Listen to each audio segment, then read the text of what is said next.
Go yard. I got so much motherfucking design on right now.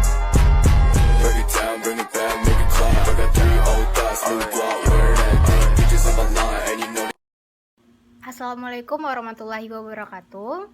Perkenalkan, saya Sylvie Gusvina, mahasiswa jurusan Ilmu Komunikasi, Fakultas Ilmu Sosial dan Ilmu Politik, Universitas Andalas. Nah, di video kali ini saya akan menjelaskan tentang dinamika komunikasi keluarga pada hari ini, atau lebih tepatnya pada era globalisasi saat ini.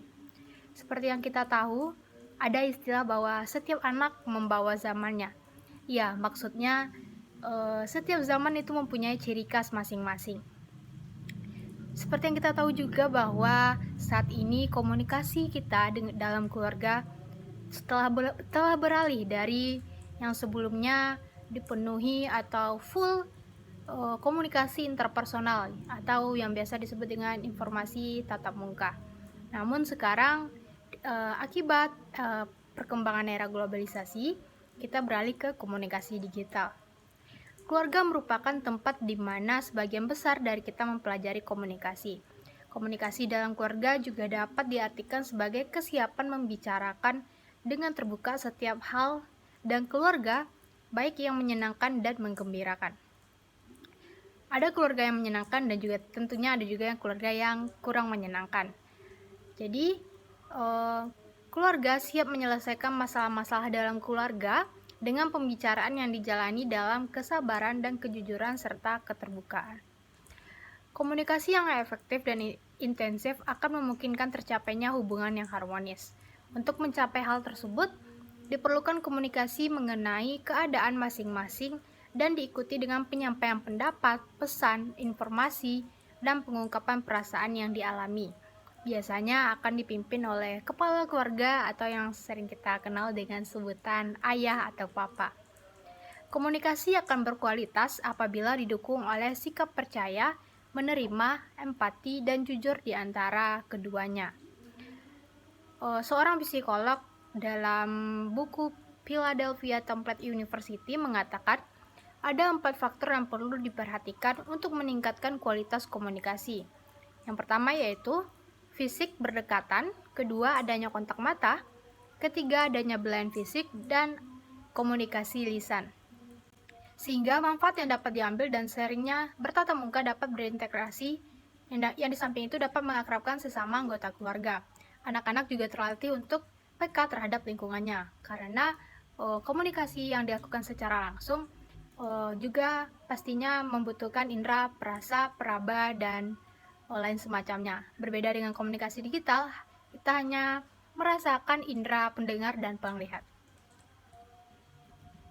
Saat ini, interaksi tatap muka atau face-to-face sudah semakin berkurang karena orang-orang lebih memilih sibuk dengan gadget atau dengan smartphone daripada melibatkan diri secara langsung daripada melibatkan fisik secara langsung terhadap lingkungan sekitarnya.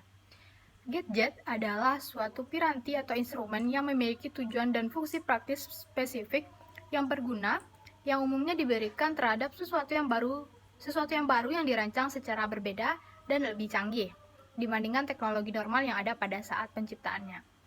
Survei mengatakan bahwa hampir setengah dari pemakai ponsel dan komputer berkomunikasi dengan teman dan berkomunikasi dengan keluarga meski sedang berada dalam satu rumah.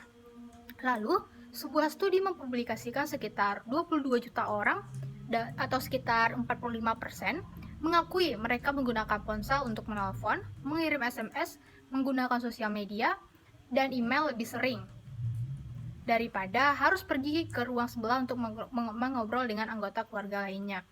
Biasanya seperti kakak dan adik gitu, yang kakak di kamar sebelah dan adik di kamar sebelah. Itu biasanya kalau kakak pengen nyuruh adiknya itu dia melalui telepon atau melalui WhatsApp biasanya gitu, karena adanya tadi kecanggihan tadi. Sedangkan 1/5 atau sekitar 22% dari survei lebih memilih untuk berbicara melalui telepon atau sosial media seperti Facebook dan Twitter daripada harus berbicara langsung. Nah, komunikasi ini juga pastinya juga membawa dampak negatif dan juga positif. Positifnya komunikasi lebih cepat tentunya ya, sedangkan negatifnya kurangnya adanya interaksi sosial, interaksi yang lebih hangat antara anggota keluarga. Bagi pengguna alat-alat canggih yang terhubung ke dunia maya selama 24 jam, membaca email dan atau Facebook menjadi aktivitas rutin yang tidak bisa ditinggalkan setiap harinya, sekalipun itu hari libur. Itu menurut Sanjaya pada tahun 2011.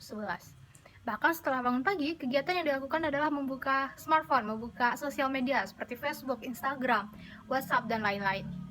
Hal itu juga tidak asing lagi pada kehidupan kita saat ini. Anak-anak, remaja, sampai orang tua pun mulai mempelajari dan menggunakan gadget.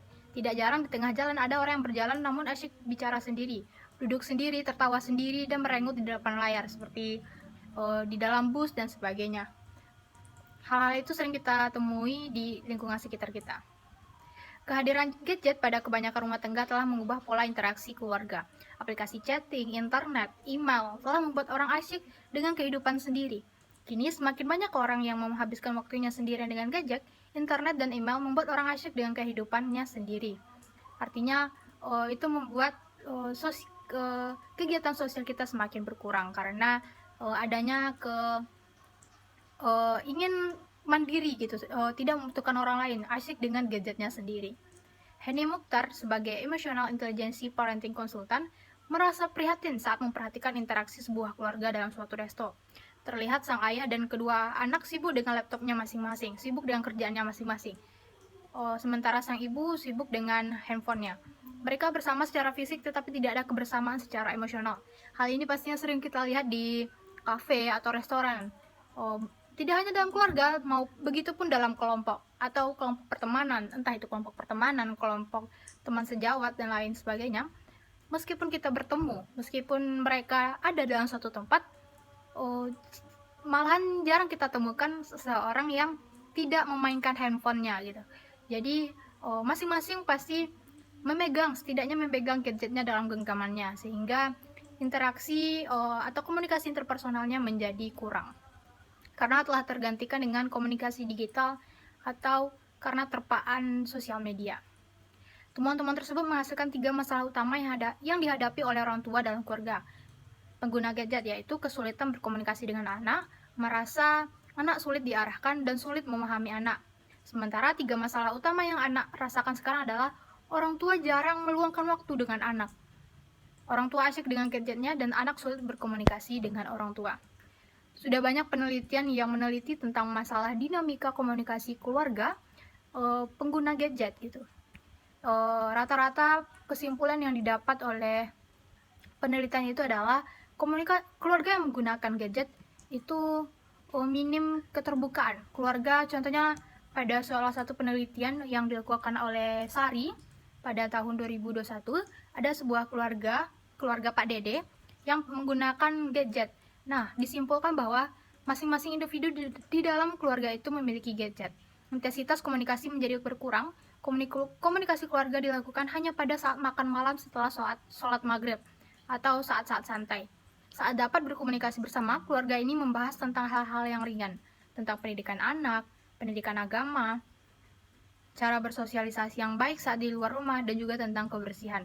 Sejak menggunakan gadget, anak menjadi susah diajak berkomunikasi, tidak peduli sharing bad mood, dan masalah pada keluarga. Baik, sekian yang dapat saya jelaskan tentang dinamika komunikasi dalam keluarga. Sekian dari saya, terima kasih.